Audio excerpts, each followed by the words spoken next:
Welcome to the Nursing Post podcast, All Nursing All the Time with Ashley Moore and Rosa Horsley. For the next few episodes, we'll be talking about donating life, the giving and receiving of organs. Our goal is always to inform and start conversation. As nurses, we see patients all the time that are in chronic kidney failure or have liver disease, patients who have lung problems or needing heart transplants. So April is Donate Life Month. Rosa and I decided to do a 2-part organ/donate life series with a kind of fun third part that we're going to finish up with organ trafficking. So we're going to break down what a recipient may experience in part 1 and then what a donor may experience in part 2. And then on part 3, we'll discuss the black market organs. Yes, and I'm excited for that. It was a lot of information, so Yes. Stay tuned, really. It's a lot of information. So my favorite facts and stats. According to organdonor.gov, there are over 109,000 men, women, and children on the National Transplant List as of September of 2020. 17 people die each day waiting for an organ transplant, and every 9 minutes, another person is added to the transplant waiting list. Only 3 in 1,000 people die in a way that allows for organ donation. 39,718 transplants were performed in 2019. 90% of U.S. adults support organ donation, but only 60% are actually signed up as donors. One person can donate up to 8 life-saving organs. Waiting list candidates as of January of 2021. In total, right now, there are 108,044 people. Out of that, 91,354 are waiting for kidneys, 891 are waiting for pancreases and kidneys, and if you combine them together, that's 1,688.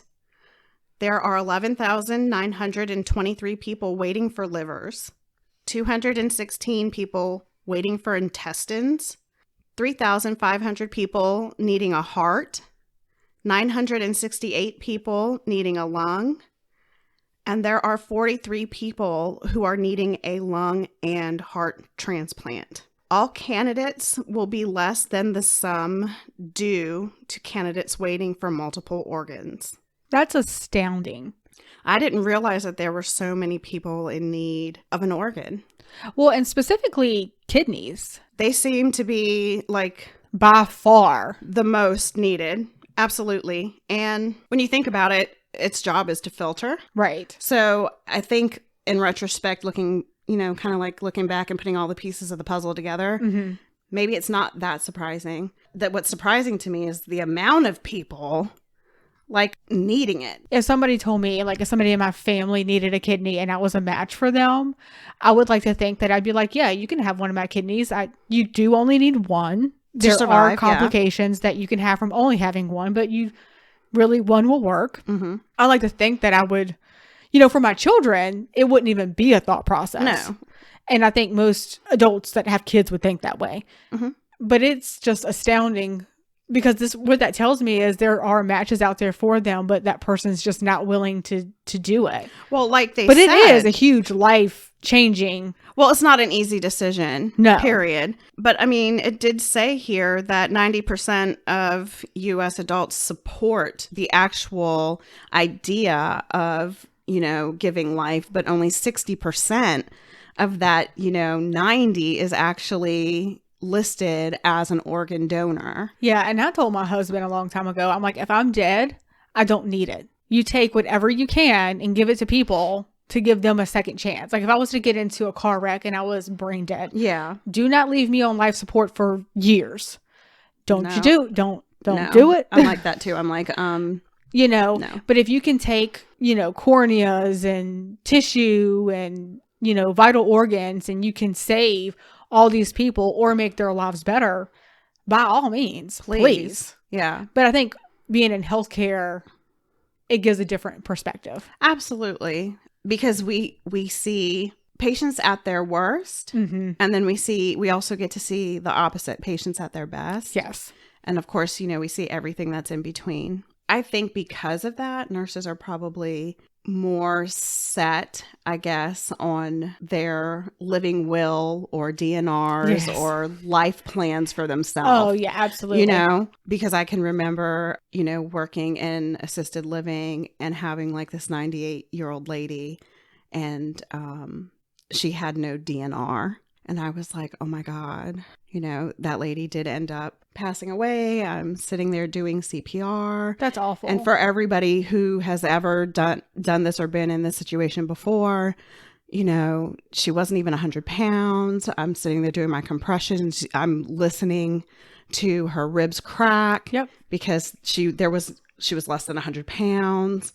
And I'm just like, why? And the whole time you're doing it, you're like, why am I doing this? I'm like still like traumatized by it. I can like literally still hear her ribs cracking. So to me, it's like for nurses, we have to have, I want my family to know this is what I want as a living will, or, I want a DNR, or if I'm in a vegetative state or what have you. It's like, these are important conversations to have with your loved one. Oh, even organ donation, which we're talking about right now, is a very important conversation to have with your significant other or loved one. And it's funny because, maybe because I am in the medical field, my husband it didn't even think twice about me saying, look, if I'm ever in this situation, you need to just, you hear these things where spouses can't let go and they can't say no. Yeah. And so they take their, loved one home or to a facility where they're on all this, they're on a vent and they're on have peg tubes and have all this stuff, just hoping one day they're going to wake up. Hell, even if I wake up, I'm not going to be the same. Well, no. And I mean, and we're going to talk about this, there's testing and stuff that's done. And if there's no brain activity or brainstem activity, technically you're dead. You're dead. Yes. The only thing that's keeping you alive are the machines, because once, and this is so uncuffed, but once you unplug that cord from the wall, they're done. Exactly. Because the machine was the only thing keeping that heart pumping. And I guess I just don't want that, because I feel like that prolongs the suffering and you having the ability to have closure if you just prolong life. Absolutely. And it's not even life, if you just prolong living by machines like that. Yeah. So I'm like, no, you let it go and you give whatever you can to other people that can use them. Absolutely. And that's why, I was really excited about doing these episodes, because one, I know about organ donation. But if I'm like a Joe Schmo off the street and I'm like, well, what's the process? How can I help? Or, am I a candidate? Or, I mean, even I had these questions when we started doing the research for this. Oh, absolutely. Yeah, so, we both did. This isn't just for nurses. I mean, this episode we're hoping is for every single body that wants to know about that wants to know more about donating life. And there is a process to organ transplant, and every organ has a slightly different process. So what I did, because there's just no way to go over every little idiosyncrasy when it comes to organ donation, is just to kind of do like an overview. And this is if you're the patient.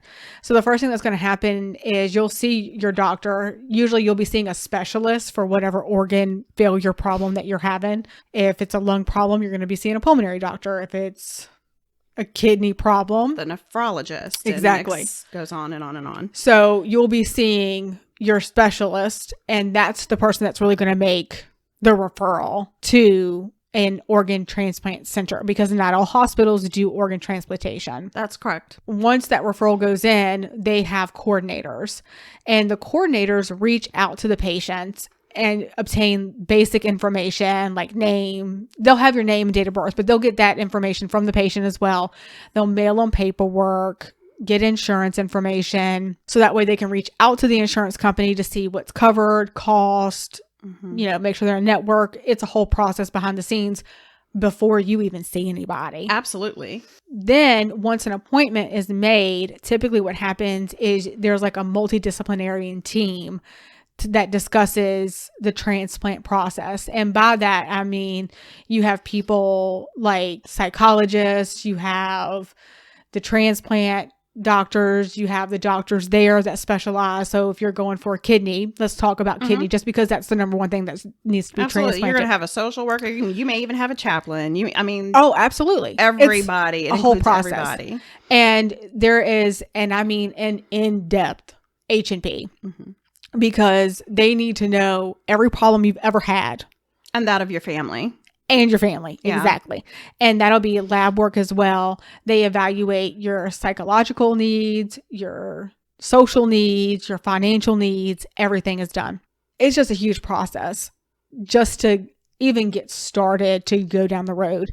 And with that, the question is, well, how well does this organ actually function? Which is partially where the labs are coming in. And then what that does is it helps the doctors decide if you are a good candidate or not. Are you sick enough to need a transplant, but not too sick? Absolutely, because it's a priority thing. Yes, it's important if you need a lung or a heart or a kidney. What matters is, are you going to be able to live 2 years and be okay with the kidney that you have? Or do you only have 3 weeks? Right. Before you die waiting on a kidney. Right. Because you don't want to transplant a kidney. You don't want to take this kidney that is a, viable, life-saving organ. Right. And give it to a person that is going to not make it out of surgery. Absolutely. Well, I don't want to say a waste, but it is a waste of an organ that's really needed. So you have to be well enough to make it through the surgery, but you also have to be sick enough. Like, you can't get a new kidney if you have 10 years left to live. Absolutely. You may be like number 100,000 on the list if you've got 10 years. Now, that doesn't mean that your transplant workup isn't already started and that you're not seeing them because eventually you're going to need it. It just means that you're not going to be listed. It's kind of amazing. And of course, you'll hear us talk about this like in all the episodes coming through, but it's almost like a perfect storm has to brew. Yes. And all of the things have to fall in place like pieces of the puzzle correctly in order to match and have that organ. That's a great analogy. Yep. Let's say the doctors say, okay, you're a candidate. You would be suitable to get a transplant. What's next? They get listed? No. So pretty much you're going to have a slew of testing. You're going to have any routine stuff that you should have. So mammograms, colonoscopies, pap smears, CT scan, and prostate exams. I mean, you're going to be tested. Anything that can be tested for cancer, they're going to test you for it. And they're going to just go through everything. And that goes with blood testing as well. Like lab draws. They have to do donor matching, type matching. Yes. Blood type matching and all that stuff. If you go through all of your diagnostic stuff and it comes back clear, well, then you have to start being a little bit more specific. Let's do testing to make sure that if we can't test that organ for cancer, that we know that all the other organs are healthy and that they can, make it through surgery. You'll be doing PFTs, that's for lung capacity, to make sure that your lungs are strong enough to withstand general surgery. Echocardiograms, EKG, to check your heart function, your heart rhythm. You'll have EGDs to test for esophageal mobility, because if you have swallowing problems, when they intubate you, it can be a huge issue afterwards. Absolutely. Dental exams, you can't have an infection brewing. That's a problem. You can't have like an impacted tooth or, needing a root canal or something, an infection. And if you do have it, it has to be addressed immediately. So if any problems come up, it has to be addressed, and you have to be optimized on therapy or if the problem's resolved. And then for like lab work, like Rosa was saying, you have to do like your blood type, your cross and match, your tissue type, but you're also going to check like enzymes for thyroid and your immune system, liver testing, kidney testing, heart testing. You're going to make sure that they're not diabetic, that your electrolytes are doing okay. You're going to check for any kind of HIV, hepatitis, all those types of infections that can be lurking and you don't know that you have them. Everything. And if you have a history of smoking, you're going to have nicotine testing.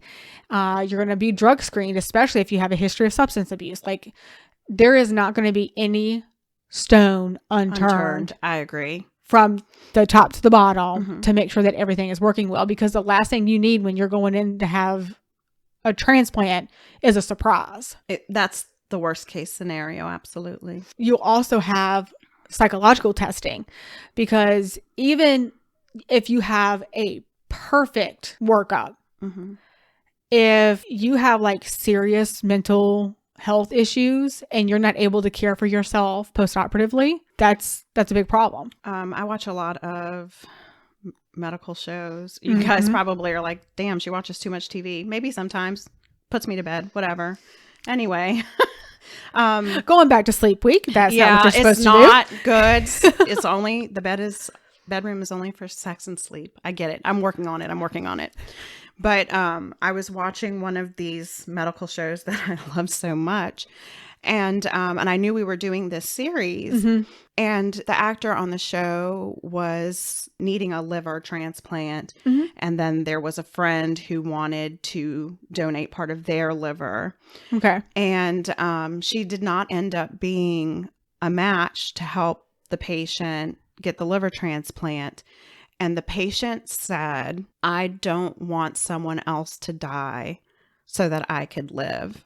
And it resonated in me, because you might not even have any psychological issues going into this, but you may leave this process like that. The guilt that somebody, is no longer alive, and because they're not alive gives you the option to live. That's not lighthearted. Oh, it's not. And that's why you have to be in a good mental state. Yeah. And make sure that you have a good support system. You're going to need help. Absolutely. After you have a transplant. And you also want to make sure that the patients can understand their instructions. And, just because a patient does have a psychiatric or mental disorder doesn't mean that they can't have a transplant. But they have to have stability and understanding enough, because there's certain medications that come with this. Yes. Which we're going to talk about here in a bit. But they have to have stability and a good support system. Cognitively with it, for lack of a better word, to go through this process. Yes. And they have to be able to show that. Yes. So you might be saying, that's a lot of things you have to qualify for. But what if you don't qualify? What are the things that don't allow you to be a recipient? And so being overweight is one of those disqualifiers, and substance abuse, because if you're an alcoholic or you abuse alcohol, one of the things that does is affect your liver. So you wouldn't be able to be an alcoholic needing a liver transplant. You will not be placed on the list, because the liver that you had, you made a choice. Yes. And destroyed. So they're not willing to have somebody else's life or liver destroyed. So you can't have any type of abuse with substances. And that goes for like smokers. If you have bad lungs because you have COPD and emphysema and you're smoking, you don't qualify to be placed on the transplant list for a new set of lungs. Right. There's that lack of support system. You don't qualify. If you have an untreated mental illness, sometimes mental retardation, it doesn't automatically disqualify a patient, but they have to have an excellent support system. And this decision to disqualify based on mental retardation is actually left up to the transplant center, right, and is on an individual basis. So if you've gone through the process and you've had a transplant afterwards, there's a couple of things. And again, it's all going to depend on what organ is transplanted. But you're going to have pain control, because either way, it's a surgery. Absolutely. You're going to be in pain. You're going to have wound care. You're going to have people that are coming in that are going to specifically help you with healing and making sure that everything stays approximated and infection free. Exactly. And you'll want to make sure that you avoid lifting any kind of heavy objects. And about 15 pounds or so, you really don't want to be pulling and tugging on anything. after you just have a surgery. And that usually lasts for about a month or so, but of course you'll have very specific instructions. Recovery is a slow process, and a lot of centers really make a big deal about what we would consider small things. Well, milestones. Yes. Like when I think of milestones, I think of a baby. Oh my gosh, the baby, this newborn baby, and then it grows and it's mama, dada. Oh, right. They're rolling over on their back. Like you're celebrating all those milestones. And right. I kind of feel like this is the same thing. So, I mean, after surgery, sitting up in a chair, walking independently, leaving the ICU, being able to take a shower, sleeping in their own bed for the first night. Absolutely. All those things are big milestones that you want to encourage your patient to celebrate. Absolutely. Or your loved one. They're like little miniature goals. Yes. And, as time goes on, you want to say, hey, look, I'm driving now. I'm eating the regular foods again and going to basketball games of kids or grandkids and starting back an exercise regimen, birthdays after transplants. That's going to mean a lot. That's going to be a big milestone. That would be huge in my eyes. You kind of have two birthdays. You have the day that you were born and then your rebirth date. Right. Or maybe going back to work. Yeah, absolutely. Being able to That's work. A big milestone. I mean, because a lot of people were out of work until this point. And because they've been so sick. Absolutely. Some may never return back to work. Mm-hmm. That's going to be very dependent. And then when you start thinking about this, the reason you had this transplant is because you want to live and you want to experience things. So holidays and special events for other people in your life, graduations, weddings, seeing a grandchild be born or something like that. Those are all going to be, I think, bigger milestones that people who have had a transplant won't take for granted as much as somebody who hasn't. And it's not saying that people who've never had a transplant take all that stuff for granted, but I think you see it through a different set of eyes. Yeah. I remember when I was doing my rotations through dialysis, from a lot of people that may be laymen and kind of don't know what dialysis is for kidney failure. And I remember I was sitting and talking to this elderly gentleman, and he was on dialysis, and this was his second time. And it was after his brother, who was a professional NFL player, gave him a kidney. And he was sad and he was depressed. And I was like, well, why? What your brother did for you was like awesome. And it's not, you know what I mean? I was just like trying to find out more about him. And he was like, I did everything I was supposed to do. I took all my medications like I was supposed to. And I feel like I failed him. And he was like, because now his kidney's also failing. Right. And he wasn't sure if he was going to be able to live long enough to be placed on the list for another transplant. Right. Because that brother that was a match, only has one kidney, so that he can't give another one. Right. So I think people don't take their received organs or transplanted organs for granted. No. I could see it all in his face, how much guilt he carried, even though he did everything he was supposed to do and it wasn't his fault. Right. And that sometimes happens, especially if the reason your organ is damaged is because something that you don't have any control over, like an autoimmune problem. Well, transplanting that kidney or any organ doesn't necessarily mean that the autoimmune problem's gone. Absolutely. It actually doesn't mean that at all. It just means here's a new kidney that hopefully maybe you can live another 50 years with, or however old you are when you're transplanted. And I mean, even kids get transplanted as well. Absolutely. And unless you've been directly involved and experienced that, there's no way to empathize. Yeah. And I think that's why I like the fact that they have that multidisciplinary team that even includes the psychologist. And that's a huge part of it.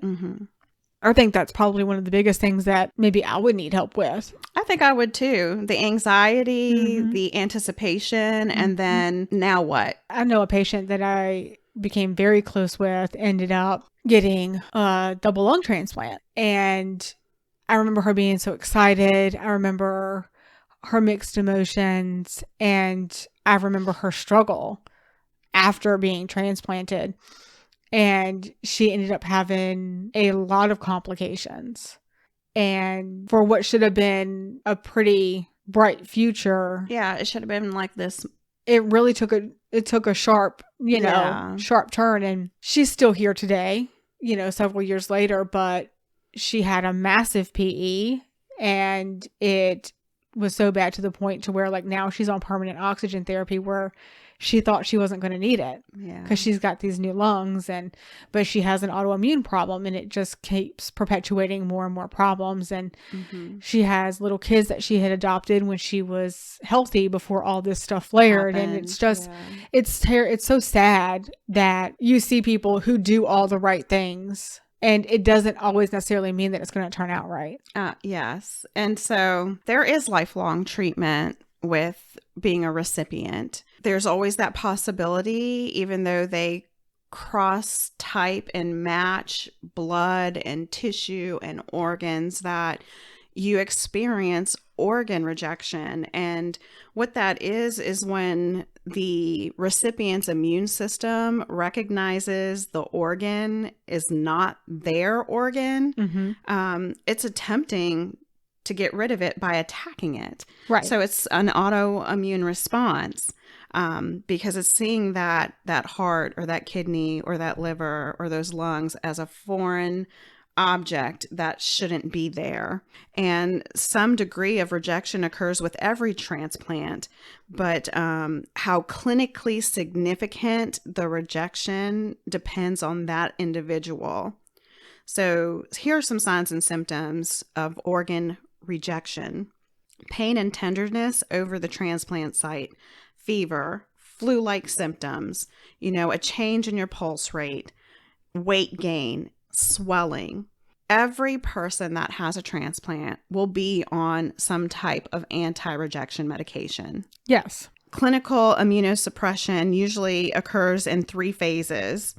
And those 3 phases are induction, maintenance, and anti-rejection.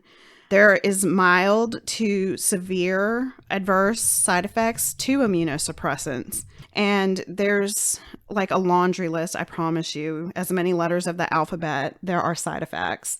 It's literally. It is not a medicine to be taken lightly, but unfortunately, it's what's needed in order to survive with this new organ. Right. And it's like one of those, benefits versus risk situations. So the benefit of taking an immunosuppressant for somebody who's received a transplant is to not have organ rejection. Right. And in this case, it'll be like a life or death. Either you take the medicine Correct. and have side effects, and we try to manage the side effects as much as we can, versus you don't take it, your organ gets fails. rejected, Yeah. and whatever you just had transplanted is done. I'm hoping that every person would be taking their immunosuppressants knowing already the process and the difficult, long process that it took for them to receive it. Oh, I couldn't imagine somebody that had an organ transplant that says, something, the list of these side effects are too much, I'm not going to do it. Yeah. Just because that's part of the That's your criteria before you even start, is to make sure that you're going to do these things and they think that you're going to listen. Because if there's an inkling that you're not going to do it, you're not going to get transplanted. Absolutely.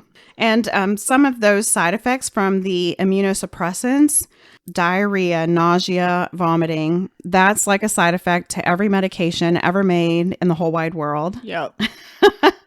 You may have a decrease in muscle function, fat deposits around the waist or the back of your neck.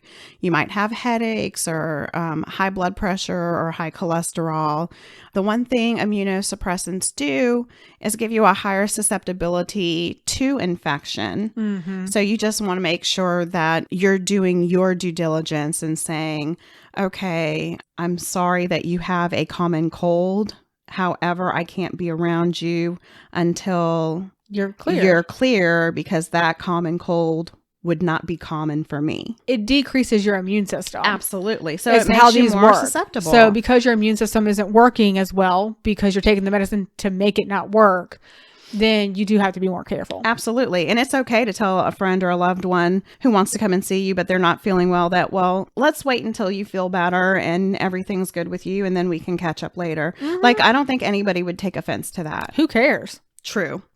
That's so true. You could have kidney damage, mood swings, that moon-faced appearance, some swelling in your feet, hands, abdomen, tingling in your hands and feet. You might have, trouble sleeping and some unwanted hair growth, or the total opposite, hair loss. So if you have received an organ, you should not take NSAIDs for more than 2 to 3 days. And a lot of people don't know what NSAIDs are, but that's your aspirin, your ibuprofen, your Motrin, your Advil, your Aleve, your naproxens.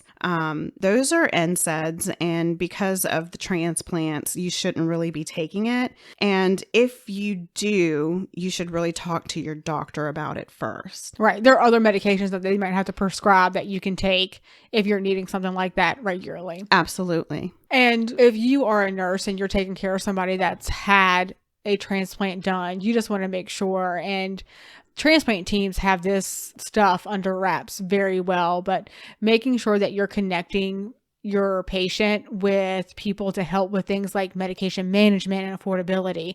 So if I have a patient that I'm seeing for no matter what it is, and they're on all this medicine for their transplant, and then you want to prescribe them something different, if they can't afford that medicine, you want to make sure that you're linking them up with, patient assistance programs or whatever, so that way it's not getting into a point where they're having to choose between medications and what they take. Absolutely. Because of affordability issues. There are lifestyle changes that'll be needed, and you want to just make sure that no matter what's changing in their life, that they're getting the support that they need through social work, networking, however. That you're guiding them into the right direction for whatever that need has to be. Right. Make sure that you're helping coordinate to manage other comorbidities. Most patients just don't have one problem. No. So you want to make sure that they're optimizing therapy everywhere, and that they're taking the best care of themselves as they can. And the transplant team typically kind of becomes very close with the patient and their families during that whole process. So communication is key. If there's a problem, the patient has to be comfortable enough to call them and let them know, or maybe they're going to rely on you as a nurse to say, hey, can you let my transplant team know? They're going to have the contact information for them. Absolutely. So you'll just want to make sure that you're talking with those people all the time. I know when I did a lot with the lung transplant, I actually, had a little group that I saved so I could email the transplant team that we referred to say, this is what's going on. If they needed anything, like we communicated via email, just because phone systems can be so hard to get through it at facilities and these Press bigger. option 8. Oh my word. And so we really found a way to work around that, because you want to make sure that you're constantly in communication and have that open dialogue. And if you do have patients that don't understand organ donation, explain it to them. Tell them they're not going to let you die because you're an organ donor. That's a myth. Absolutely. Rose is looking at me like I'm crazy. I had that one eyebrow go up. There are people that think that if they choose that they're an organ donor on their driver's license, that the people in the emergency room won't try to save them because their organs will be good for something else. The ER people don't know what is even wrong with you. They don't have a whole H&P. They don't even know if you're a candidate to donate your organs. I can tell you. You could be HIV positive and then you can't donate your organs. They don't know that about me if I got into a car wreck and I'm brain dead until they've had a chance to dig in. And let me tell you, they don't really have that big chance in emergency medicine when it's emergency. They're not like, let me see your driver's license. How are they going to, you know what I'm saying? They're trying to take care of the emergent issue before they're even asking for registration stuff. You know what I mean? Exactly. So I found that to be a little, I'm like, oh my goodness. But somebody out there thinks this, and it is a big myth. It is. I am an organ donor. It is marked on my little driver's license. It's marked on my license too with a little heart. With a little heart. It's very easy to do.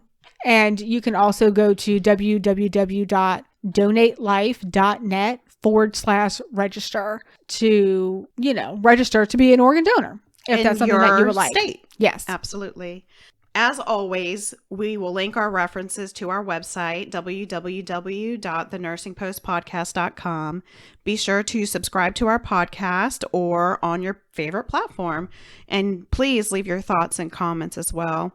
Thank you for listening to the